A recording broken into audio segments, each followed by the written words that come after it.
E aí, meninos e meninas do primeiro ano, espero que estejam todos bem e com saúde. Chegamos no terceiro bimestre, mas antes de iniciarmos essas atividades, vamos fazer uma pequena recapitulação. Lembrar que no primeiro bimestre nós vimos o que é a sociedade, as definições e algumas sociedades que diferem entre si. No segundo bimestre, entendemos a importância da nossa disciplina, a sociologia, no estudo, na estruturação e no desenvolvimento dessas sociedades, certo? Agora, no terceiro bimestre, a gente vai se aprofundar nesses estudos e entender por que cada sociedade evoluiu de uma forma diferente.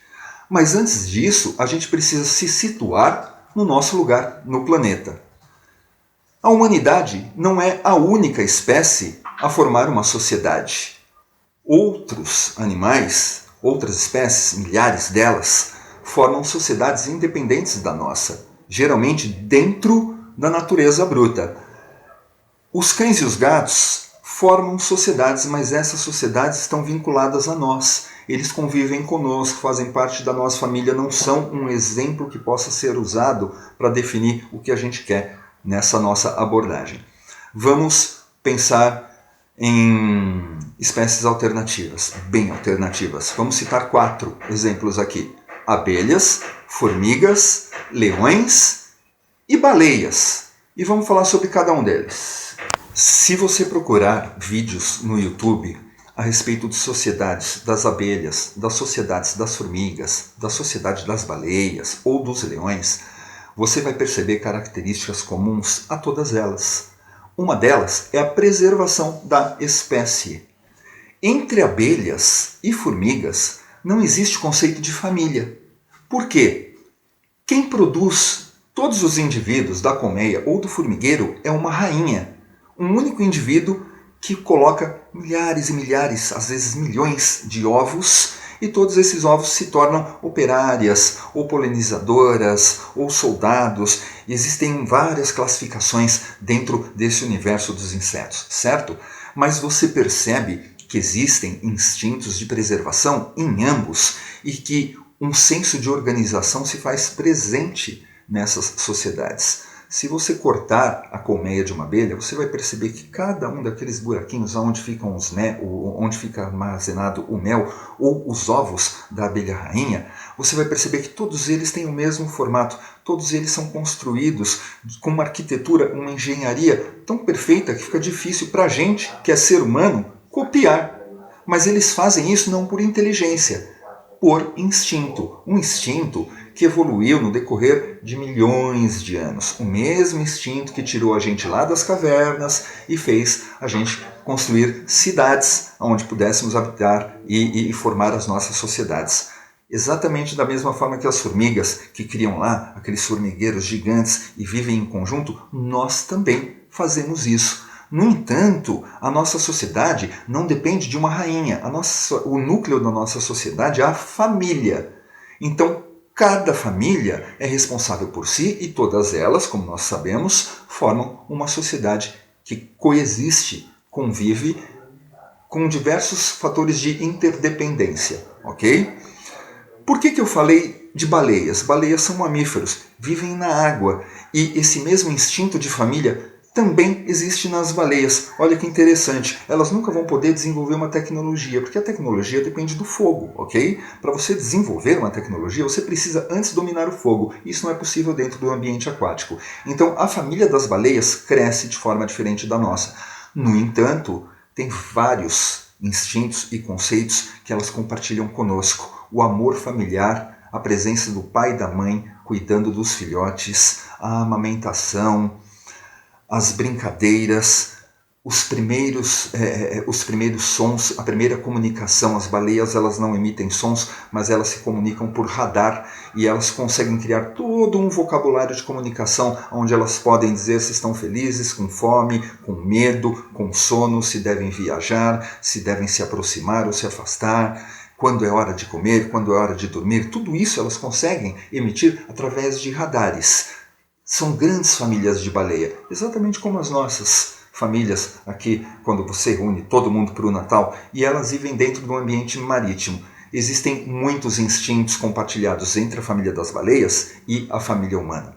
um instinto de preservação, um instinto de família, um instinto de alimentação, um instinto de segurança. Tudo isso nós também possuímos. Só que acima do nosso instinto nós temos o quê? A inteligência para nos colocar e gerir esses instintos, ok?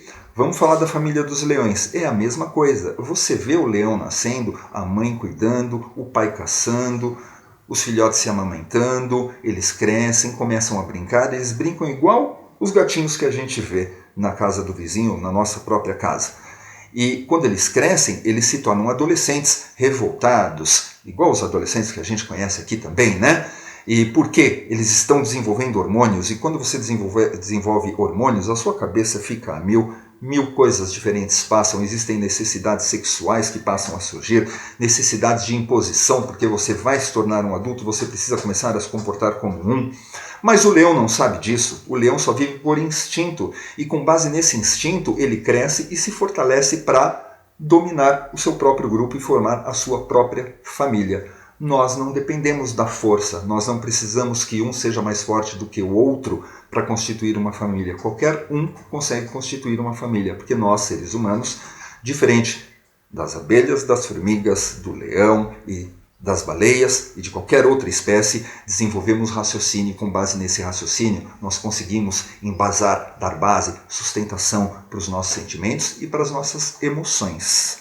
A família é a grande sustentação da sociedade humana e de algumas outras sociedades também. E graças a essa evolução da nossa inteligência que nos fez desenvolver raciocínio, ideias e prever o futuro, prever situações, nós conseguimos estruturar a nossa sociedade de modo que nenhuma outra espécie conseguiu, ok? E com base nisso, nós formamos uma sociedade que não se sustenta apenas em instintos. Nós não temos apenas heranças biológicas, nós temos heranças culturais que são passadas de uma geração para outra.